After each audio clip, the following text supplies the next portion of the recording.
Introducing the African Diaspora News Channel app, your gateway to stories that's overlooked by the corporate mainstream media.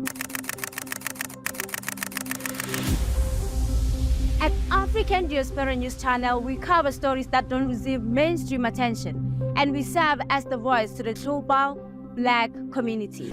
We are committed to informing and educating through the power of media, connecting the African diaspora one story at a time. With our platform, we're helping to end injustice by exposing it. Join us in standing for excellence in journalism and serving our community. Download the African Diaspora News app today. Okay, so the UK some days ago released a white paper specifying some of the new policies that they are going to adopt in the coming days. I mean, that they are proposing. They are not laws yet.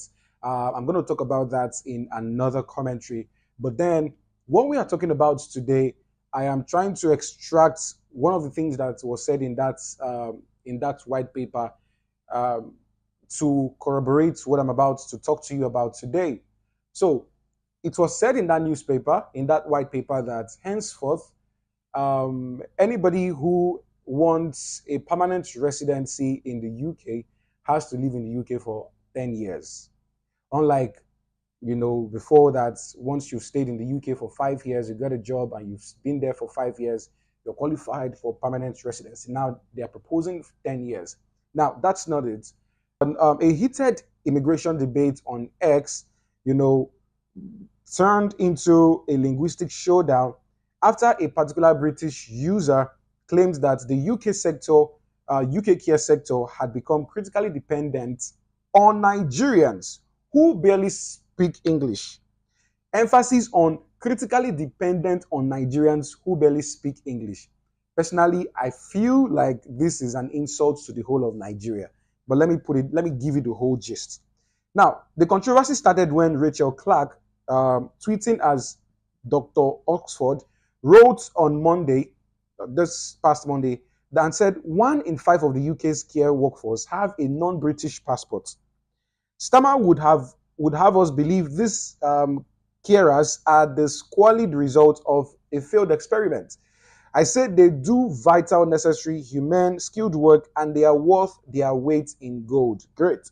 Now, one human being now responded and said, her name is, or I don't know if it's a her or a he, it says Angantir.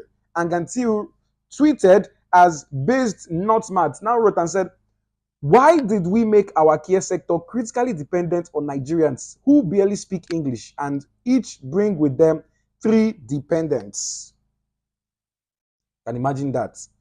Now, this particular remark got everybody mad. Trust Nigerians. We don't like this kind of... We will drag you.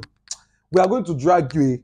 Now, this remark quickly sparked widespread backlash from Nigerian users that were very quick to defend their community, of course, and then the command of their English language. Now, we accept that we have been insulted because English language is not our language, yes. But we cannot be quiet and allow these people to make us believe that they colonized us, they gave us the language we are speaking, and at the same time make a fool of us because we are speaking the language that they have given to us. Now, this particular remark didn't go down with Nigerians. One of the most prominent responses now came, still on X, from Ifedayo Johnson, that now publicly challenged Angantir to a full English test. He challenged him to a full English language proficiency test, including writing, listening, reading, and speaking. Now, this was what Ifedayo wrote. He said, and I quote, I am openly challenging you to an English language skills test. This would entail writing, listening, speaking, and listening tests.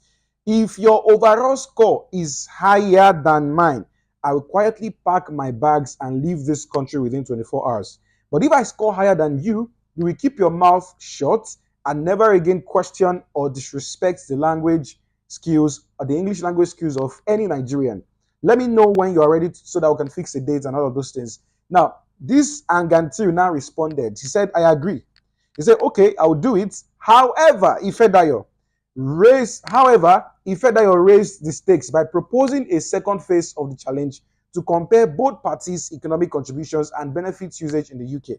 The Nigerian now wrote and said, I suggest it be on a Twitter space so everyone can have real-time updates We will start by tendering the highest level of university education we both have, then straight to the test paper. Now, the Briton do not have any reason to insult Nigerians or to abuse Nigerians. They have absolutely no reasons.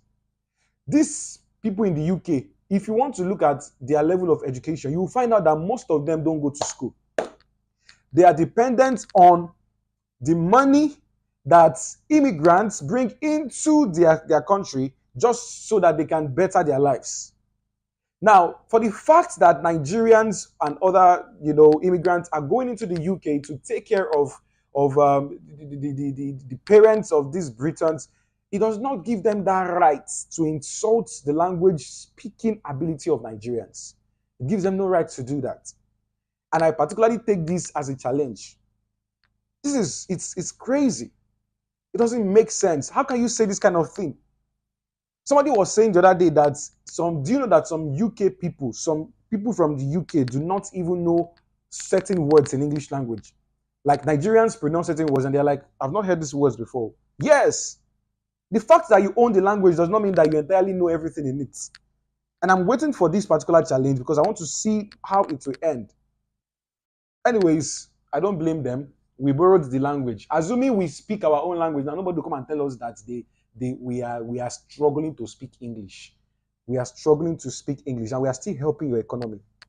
We are still growing your economy. We are still helping your parents.